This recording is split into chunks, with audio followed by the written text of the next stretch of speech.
Jamhuri ya Muungano wa Tanzania, Wizara ya Mambo ya Ndani ya Nchi, Jeshi la Polisi Tanzania. Taarifa kwa umma. Jeshi la Polisi mkoa wa Morogoro linafanya uchunguzi wa tukio la ajali ya gari kuwaka moto na kuteketea.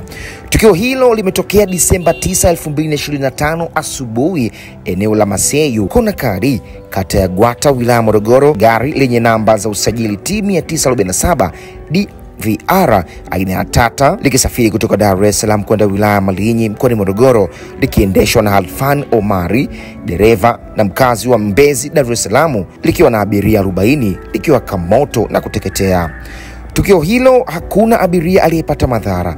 Hata hivyo, mizigo na mali zingine za abiria ndani ya basi hilo zimeharibika na kuteketea. Uchunguzi wa awali umebainisha kuwa chanzo cha moto huo ni hitilafu ya mifumo ya umeme ndani ya gari hilo.